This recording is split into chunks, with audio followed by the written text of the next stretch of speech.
Coming after a combined choir is my very favorite way to feel superfluous. Where and how shall we use our time and our talent and our treasure? That was the question at hand at 4:30 on a Friday afternoon in an office building somewhere with slightly less joyful music. I, in the fine tradition of 20-somethings everywhere, felt that we should use our time and our talent and our treasure to hither ourselves off to a bar and complain about our boss in the time-honored tradition of 20-somethings everywhere. And my colleague thought that we should go to a screening about the oppressive working conditions of coffee growers in Guatemala. Okay, sure. Must we? It's Friday afternoon. I do not want to go and feel depressed and angry.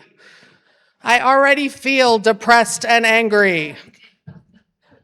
And Rebecca said, no, you will not feel depressed and angry. You will feel informed and empowered to action. Okay. There are people in this world who, when confronted with the ills that face us, go forth, inform themselves, and feel empowered to action. And there are people in this world, when confronted with its ills, feel a strong urge to hide on their couch. Most of us have been both of those people at some time or another. So isn't it a good thing that we do not have to confront those ills alone? On the days where you want to hide on the couch, there is someone saying, no, we are empowered to action. And on the days where you are ready to change the world, you will drag the rest of us off the couch. That is one of the reasons we come to church. We come to church to remind ourselves that the world is not impossible, that our actions matter. That, as the bumper sticker says, if you had no power, they would not try to take it from you. And we come to church to remind ourselves that we do not have to do it alone. And all of us, we come to our own individual churches. We have our communities of resistance. If you look around, you can see the co-conspirators that you meet with every week. The people who would be convicted of universalism. And that is enough. But Dayenu, it need not be. Because we have each other as well. Because we have congregations throughout the North Bay, throughout the Bay Area. We have people at the Unitarian Universalist Association who are showing us the way.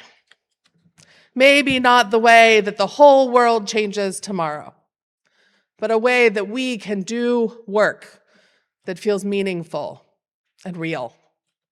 Because the temptation to sit on our couches and think nothing will ever change is strong. But all of our congregations are doing something that matters. And when we see each other's work, we are inspired to believe that ours might succeed as well, and sometimes even to join in. So this morning, rather than hearing one of us who you hear all the time, we have representatives from 4 of our congregations who are going to share something they are doing that they are proud of. Because we have so much to be proud of. And it is a lot easier to get up, put on our Sunday best, which might look like Birkenstocks and tie-dye.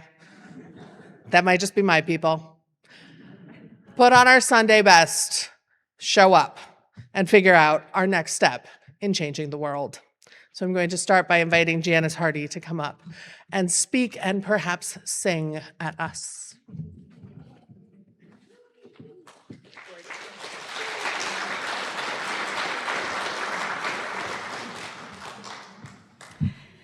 I am I am one of the co-leaders of Singing Resistance Petaluma. There are singing resistance groups in Marin, Petaluma, and the broader Sonoma County. Lake and Napa are still available. Maybe one of you in the room can organize there. Last December, ICE and Customs and Border Protection started Operation Metro Surge in the Twin Cities of Minnesota. Part of the Minnesotans' amazing response was singing. Singing in the street to reassure their neighbors who were too scared to leave their homes. Singing to peacefully show their commitment to resisting others getting kidnapped off the streets. Singing to help grieve murders of their comrades. Singing to the hotels where the government thugs were sleeping to let them know that they could change their minds and switch sides, they would be welcomed. Who saw videos of this singing? Yeah. In February, a group in the Twin Cities offered their experience as a template any city, town, or neighborhood could use to form a singing resistance group. There are now 176 in the US of A, plus 2 in Canada.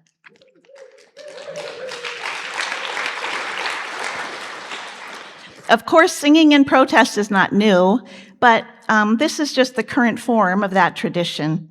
But there are 2 things that might set this group apart. One is that taking part in singing resistance is not just fun. We ask that our singers agree to some principles. Here they are in quotes. We are building a large movement of singers that is radically welcoming. We sing songs that are simple, taught by ear, are relevant to these times. In the context of rising authoritarianism, we believe we need a mass civil resistance movement. We take regular action grounded in solidarity and non-cooperation. We seek to end all oppressive systems. We sing not only for the world we want to create, but to create that world right here and now. Sounds pretty good, huh? Another thing is the emphasis on the idea that everyone should get to sing. Our bodies were built to sing, and that the idea that some people can't sing or shouldn't sing is wrong. And it's been shown that for people who have a hard time hitting that right note, singing relaxedly with other people helps them improve that. Most people, that's a learnable skill. Singing Resistance has sung at jails, county supervisors' meetings, at Target and citizen banks, sanctuary vigils, and of course, marches and protests. It's an uplifting, peaceful way to say, we care strongly, we are united, and we are organized. At the Singing Resistance, the first Singing Resistance leaders Zoom meeting that I went to, the organizer said basically, I know a lot of you are music people, but to do Singing Resistance, you also have to make community connections with groups and activists working for liberation. That made me smile. Singing and community service, that's so you. Huh? How many have sung with Singing Resistance already? Okay, we're going to practice now and then after each person reflects. The song, Courage, My Friend.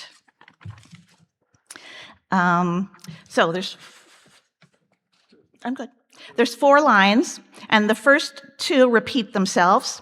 And the first and third, you're going to repeat after me. So I'm just going to teach you the second line, but I'm going to sing it all the way through first. What's the note, Gabe? Courage, my friend, you do not walk alone. Just like Annika, this is me singing, this is you singing, this is all of us together.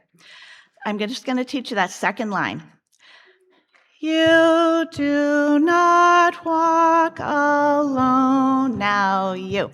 You do not walk alone. That's great. We're going to dive in. Courage. Now you. My friend. You do not walk alone. We will walk with you and sing your spirit home.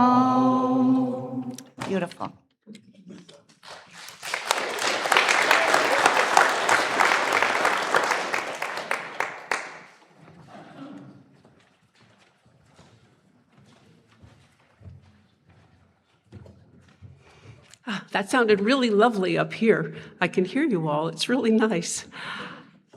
I was asked to share this morning a bit about what gives me pride in being a member of UUCSR. Pride. It's an interesting word.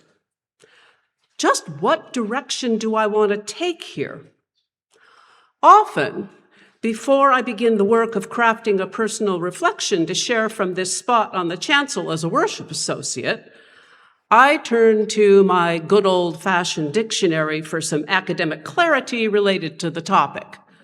Yeah, I know, it's a teachery thing to do, but it is in my DNA. So in this case, I discovered a number of takes on the word. One is conceit, which has nothing to do with how we can flourish together. So we'll set that one on the shelf. Then there is pride as self-respect, confidence, satisfaction in oneself, which was wonderfully celebrated yesterday in Santa Rosa. And then there is respect and appreciation for members of your family or community group. And that is where I will begin. I've been a member of our congregation for a very long time. When I joined, we were a family-feeling fellowship meeting in an old schoolhouse on the corner of Todd and Stony Point Road, surrounded by pasture land. Things felt well, warm and familiar and secure. But then the devastating illness and loss of our beloved minister sent shockwaves to rock our little world and launch us into a new journey, which has led to all of this. This journey has been anything but totally smooth sailing for our congregation. In fact, we have had to navigate some real nor'easters, to borrow an East Coast metaphor. Deciding to and then moving from our beloved little schoolhouse in the country to becoming a downtown congregation came with anxiety, feelings of loss, a mixture of hope and worry for the future. I had my own struggles with feelings of loss and loss of familiarity and loss of intimacy. I so loved our little schoolhouse home. Growing into an urban congregation changed all that, but the community was strong and committed to making this move work. And we worked together. With sweat equity and generosity, we all celebrated those accomplishments together and definitely took pride in them. And for many years, we thrived until another shock wave hit our community. The loss of another beloved minister brought with it rifts that threatened to tear our congregation in two. I was on the board at the time and deeply felt hurt, mistrust, and anger, and it sometimes brought me to tears. I know I wasn't alone, but the commitment to our congregation and love of our community held firm. Listening circles, right relations meetings, opportunities to speak one's truth in safe environments. Our leadership was proactive in providing the soil needed to flourish once again together. And our congregation stepped up. For the good of the congregation, our members chose to work hard to put aside hurt and resentment and mistrust and learn to lean into our covenant. And our members continue to step up again and again when called upon to stand for social justice, examine our own part in furthering inequity, be open and willing to embrace change, to give generously of time and spirit and treasure. Sometimes it isn't easy, but the knowledge that we can work together to build a better good is reflected time and time again. We are still on a journey, joys and sorrows, triumphs and setbacks, but we are together and stronger for the trials which have tested us. Am I proud to be a part of this congregation? Yes. Do I believe we will continue to flourish together? Yes. We have chosen to do so for over 65 years. I am so proud of us.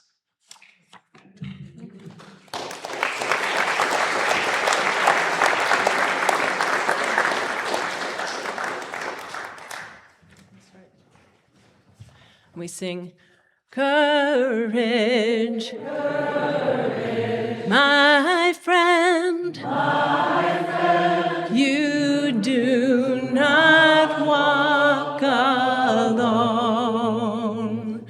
We will walk with you, and sing your spirit home. Thank you, Lenore.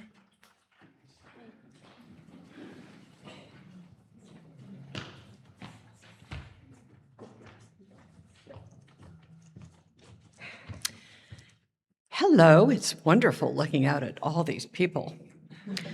We are small in Napa with 40-some members from Napa and Solano counties, but we are mighty in community spirit and support of each other. When Reverend Susan Pantea asked me to speak today, I was, as the congregation president, up to here. So I asked my board, what should I tell our friends from the North Bay about NVUU? And they made it easy. Generosity is alive and well in Napa. This year, we fundraised in order to provide 2 OWL classes, which have brought children into our building in numbers we haven't seen for a while. Thank you. We were able to provide a class for kindergartners and another for teens. Today is the teen group's last class, so they had to miss joining us today. We also received donations to increase Reverend Susan's hours and to improve our technology in the sanctuary, which is an ongoing project. Despite our small numbers, we have ample lay involvement in our Sunday services. Our social justice team is known in the community for participation in the Bay Area organization Common Ground, for hosting speakers and films, writing letters to voters, collecting food for the food bank, and providing a monthly Sunday service and sharing the plate with local nonprofits. We've had representatives at nearly all the local political action events of the last year. We also raised some fun this year with a fall raffle and bake sale, a winter solstice event, a singing circle, men's and women's gatherings, and an Easter egg hunt, our first, that brought friends and neighbors to our garden. At our auction and garden party last night, if you see us yawning, you'll know why, you could exchange a raffle ticket for a joke or blessing from the minister. Some of you will want to know more about that. And also last night, 6 congregants anteed up the funds to provide more guest ministers in the coming year. So if you have friends or family in Napa or Solano, please tell them to check us out. Small in number, but with big, big hearts. Thank you.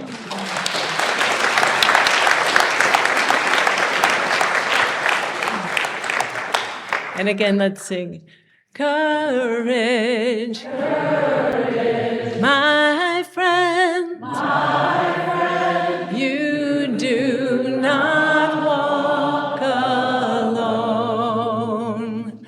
We will walk with you, and sing your spirit home.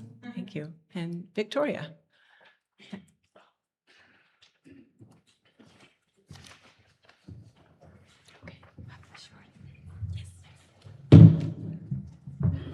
I'm the short one. Good morning. I'm Victoria Holdridge, and I'm the Chair of Social Justice at UU Marin. This year's Side with Love Award was epic. Patty Hoyt was the recipient for her work in the immigrant community.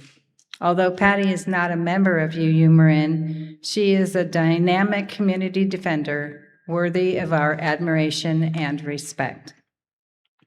I met Patty last year when Sarah Tiedemann introduced me to a group of activists, which became Marin Action for Protest. We call it the MAP group, and Patty's guidance has been crucial to our success. Early on, the MAP group was engaged in weekly protests at Tesla for months. Patty planned all the No Kings protests in Marin, building larger attendance each time. UU Marin and the MAP group participated in the protests too, and I co-hosted my first protest. UU Marin will keep resisting the Trump administration's illegal behavior by upholding and defending our morals and principles. Last year, Patty recommended that I take the Legal Observer training from Lisa Bennett at the Multicultural Center of Marin, and I did. Legal Observer training is for the purpose of supporting Marin's Rapid Response Network. Perhaps you have rapid response networks in your counties too. The Legal Observer training allowed me to engage in the Hispanic community in ways I hadn't anticipated. It's not just about confronting ICE. Working with Patty and Lisa at the Multicultural Center of Marin makes me feel like I am part of the resistance. I encourage all of you to get involved in your own local rapid response networks. They could use your help. In January of this year, we were shocked when Renee Good was murdered by ICE in Minneapolis. Patty had a dozen of us organized and at City Plaza in San Rafael that same night in our pink Legal Observer aprons. Renee Good was a legal observer too, so her murder hit us extra hard. We ranted and raved, sang and hugged each other in sorrow and grief. And then a few days later, the funeral procession Patty planned from the Civic Center to the farmer's market. Patty is truly amazing, and she was the Side with Love recipient we needed in that moment. To ensure our voices are heard, Patty and I and many other advocates have spoken in front of the Marin County Board of Supervisors on a regular basis on subjects from affordable housing to living wages to the sheriff's cooperation with ICE. I'm grateful to Patty because she has helped me to take on new challenges and find my courage. I'm teaching my grandkids about courage. I teach them that courage is being brave, even when you're scared. Remember that it's okay to feel like a deer in the headlights. There have been times when I've been afraid. Then Patty gives me the encouragement and skills to complete the task at hand. I could talk about social justice all day long. Let me stop here so we can get on with the service. Thank you for your interest and advocacy.